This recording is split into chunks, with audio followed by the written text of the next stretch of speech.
Hello and welcome to knowledge zone channel.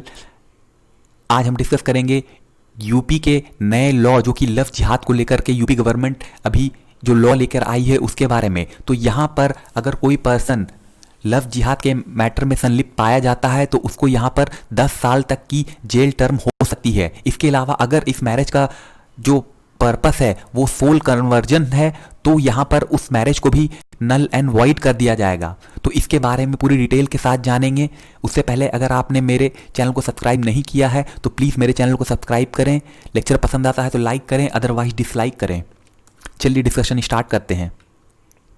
देखिए, Uttar Pradesh cabinet ने यहाँ पर एक ड्राफ्ट ऑर्डिनेंस लेकर आई है ताकि जो भी अनलॉफुल रिलीजियस कन्वर्जन और इंटरफेथ मैरिजेस की जाती हैं जिनका पर्पस सिर्फ किसी गर्ल के रिलीजन को चेंज करना होता है तो उस केस में उस पर्सन को यहाँ 10 साल तक की जेल हो सकती है। देखिए, अभी जो उत्तर प्रदेश गवर्नमेंट उसने ये ऑर्डिनेंस क्यों लाई है, क्योंकि यहाँ पर अभी जो हाउस है लोकसभा और राज्यसभा वो सेशन में नहीं है। तो यहाँ पर अगर कोई कानून अगर गवर्नमेंट को बनाना है तो वो ऑर्डिनेंस की सहायता से ही कानून बना सकती है। तो इसी की वजह से यहाँ पर उत्तर प्रदेश गवर्नमेंट ने ये ऑर्डिनेंस लाया है। तो यहाँ पर उत्तर प्रदेश गवर्नमेंट के अकॉर्डिंग ये जो अध्यादेश लाया गया है जिसका नाम है विधि विरुद्ध धर्म संपरिवर्तन प्रतिषेध अध्यादेश 2020 यानी कि prohibition of unlawful religious conversion. यहाँ पर अगर कोई मैरिज सिर्फ इस इंटेंशन से किया जाता है कि उस गर्ल के रिलीजन को कन्वर्ट करवाना, तो ये जो मैरिज होगी वो शून्य डिक्लेयर की जाएगी, यानी कि इस मैरिज को नल एंड वॉइड डिक्लेयर कर दिया जाएगा इस अध्यादेश के अकॉर्डिंग। इसके अलावा अगर कोई कन्वर्जन इस अध्यादेश को तोड़ते हुए करता है, जो प्रपोज्ड लॉ है उसके अगेंस्ट जाकर के अगर कन्वर्जन करवाता है तो उस पर्सन को यहाँ पर 10 सालों तक की जेल की सजा हो सकती है। इसके अलावा अगर कोई पर्सन ऐसा पाया जाता है जो कि फोर्सिबली किसी का कन्वर्जन करा रहा है एट्रोसिटीज करके या किसी को चीट करके, तो जो ये ऑफेंस होगा वो नॉन बेलेबल होगा, यानी उस पर्सन को इसमें किसी भी तरह की बेल नहीं दी जाएगी। तो कैबिनेट ने ये डिसीजन लिया है, ये काफ़ी बड़ा डिसीजन है। उनका कहना है कि ये डिसीजन लेने की सबसे बड़ी वजह है कि वो जो लॉ एंड ऑर्डर की सिचुएशन है स्टेट में उसको मेंटेन करके रखना चाहती है। इसके अलावा वो जो वुमेन है उनको यहाँ पर जस्टिस इंश्योर करना चाहती है, स्पेशली अगर बात की जाए शेड्यूल कास्ट और शेड्यूल ट्राइब्स की वुमेन को। इसके अलावा उत्तर प्रदेश गवर्नमेंट का कहना है कि यहाँ पर उनको ऐसे 100 केसेस मिले हैं जिनमें जो कन्वर्जन कराया गया है वो फोर्सिबल कन्वर्जन है, और इसमें जो कन्वर्जन है वो या तो झूठ बोलकर या तो फोर्सफुली कराया गया है। तो ये जो कन्वर्जन है ये काफ़ी बुरा है उन वुमेन्स के लिए जिनको यहाँ पर धोखा दिया गया है।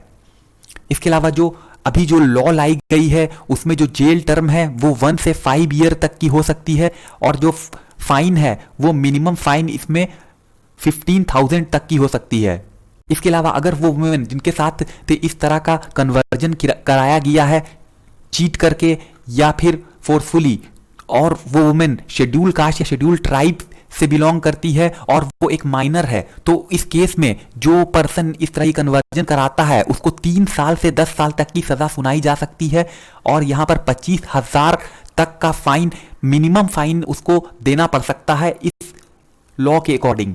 अगर कभी आपने देखा होगा कि बहुत ज़्यादा यहाँ पर मास कन्वर्जन भी कराया जाता है, तो अगर ये मास कन्वर्जन फोर्सफुली या चीटिंग के थ्रू कराया जाएगा तो भी इस केस में भी यहाँ पर 3 से 10 साल तक की जेल हो सकती है, और मिनिमम यहाँ पर जो फाइन है उसको 25,000 से बढ़ाकर 50,000 कर दिया गया है। यानी कि ये कानून काफ़ी सख्त कर दिया गया है अगर फोर्सिबली या चीटिंग के थ्रू किसी की कन्वर्जन कराई जाती है।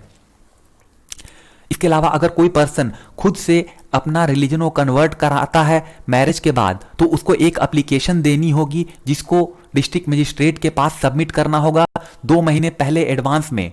तो यहाँ पर जो कन्वर्जन होगा उसकी परमिशन अगर ग्रांट की जाती है तो ही ये कन्वर्जन माना जाएगा। लास्ट ईयर यूपी के जो स्टेट लॉ कमीशन है उन्होंने अपनी एक रिपोर्ट सबमिट की थी चीफ मिनिस्टर योगी आदित्यनाथ को, जहाँ पर उन्होंने एक ड्राफ्ट भी उनके समक्ष रखा था जिसमें Uttar Pradesh freedom of religion act 2019 को प्रपोज किया गया था। इसमें कहा गया कि अगर कोई कन्वर्जन किया जाता है किसी गर्ल का जिसका मकसद सिर्फ जो है उस लड़की से मैरिज करना इसलिए है ताकि उसका कन्वर्जन कराया जाए, तो इसको इस समय उसकी मैरिज को नल एंड वॉइड डिक्लेयर किया जाएगा। इस एक्ट के अकॉर्डिंग। इसके अलावा कई सारे बीजेपी रूल्ड स्टेट जो हैं वो भी इस तरह के कानून को लाने की बात कर रहे हैं, जिसको उन्होंने यहाँ पर लव जिहाद का नाम दिया है, जिसमें हरियाणा और मध्य प्रदेश भी शामिल हैं। तो जिसका यहाँ पर काफ़ी खंडन किया है ऑपोजिशन रूल्ड स्टेट ने, इसको एक तरह से इंक्रोचमेंट बताया है किसी भी पर्सन की पर्सनल लिबर्टी को, और उनका कहना है कि ये एक तरह का अटेम्प्ट है कंट्री के अंदर कम्युनल डिवाइड को क्रिएट करने का। तो यहाँ पर जो मध्य प्रदेश के जो चीफ मिनिस्टर थे उनका भी एक स्टेटमेंट आया है इसके रिगार्डिंग। अब जान लेते हैं इलाहाबाद हाई कोर्ट का जो अभी रिसेंट जजमेंट है उसमें क्या कहा गया था। तो जो एफआईआर एक की गई थी एक मुस्लिम मैन के खिलाफ, जिसमें उनको कहा गया था कि वो हिंदू वुमेन को फोर्सिबली उनके साथ मैरिज करना चाहते हैं और उनको कन्वर्ट कराना चाहते हैं इस्लाम के अंदर। तो इलाहाबाद हाई कोर्ट ने इस एफआईआर को क्वैश किया और कहा कि दो एडल्ट्स जो भी हैं वो फ्री हैं कि वो अपना लाइफ पार्टनर चूज कर सकते हैं। Right to freedom of choice है कि वो किस पर्सन के साथ रहना चाहते हैं। तो इसमें किसी भी स्टेट का और किसी भी अदर पर्सन का कोई दखल नहीं हो सकता है। तो यहाँ पर जो जजमेंट है वो हाई कोर्ट की जो पिछली जजमेंट थी जिसपे bench of justice Pankaj Naqvi और जस्टिस विवेक अग्रवाल ने कहा था अगर कोई पर्सन इंटरफेस मैरिज करता है तो जो कन्वर्जन यहाँ पर किया जा रहा है मैरिज के लिए वो अनएक्सेप्टेबल है। तो उन्होंने इस जजमेंट को कहा है कि ये गुड लॉ नहीं है। तो यहाँ पर जस्ट अपनी ही जो पुरानी जजमेंट है हाई कोर्ट की उसका यहाँ पर एक तरह से खंडन किया है अभी जो नई रिसेंट जजमेंट आई है उसमें। इसके अलावा फर्दर कोर्ट ने यहाँ पे कहा है कि अगर किसी पर्सन की चॉइस का अगर डिसरिगार्ड किया जाता है जो कि एक अडल्ट है तो ये एंटीथेटिक होगा, यानी कि जो person individual grown up person है तो उसकी एक फ्रीडम ऑफ चॉइस है। अगर हम उसका डिसरिगार्ड करेंगे तो ये ना सिर्फ एथिकली बुरा होगा बल्कि जो हमारे देश का जो कॉन्सेप्ट है यूनिटी इन डाइवर्सिटी ये उसके लिए भी एक खतरा होगा। इसके अलावा यहाँ पर उन्होंने 2018 के जो सुप्रीम कोर्ट का डिसीजन था उसके बारे में भी बात की है, जिसने केरला हाई कोर्ट के जजमेंट को नलीफाई किया था, जिसमें कि उन्होंने एक गर्ल की मैरिज को वो इनवैलिडेट किया था जिनका नाम हादिया और शफीन जहां था। तो सुप्रीम कोर्ट ने यहाँ पर कहा था कि इस तरह की मैरिजेस को इनवैलिडेट किया जाएगा तो ये जो किसी पर्सन का जो राइट होता है राइट टू मैरी वो उसके अगेंस्ट होगा, जो कि एक इंटीग्रल पार्ट है आर्टिकल 21 यानी कि right to life and liberty जो कि हमारी कॉन्स्टिट्यूशन हमें प्रोवाइड करती है। तो इस तरह से ये जजमेंट अभी इलाहाबाद हाई कोर्ट का आया है। तो ये थी सारी discussion. Thank you very much for listening.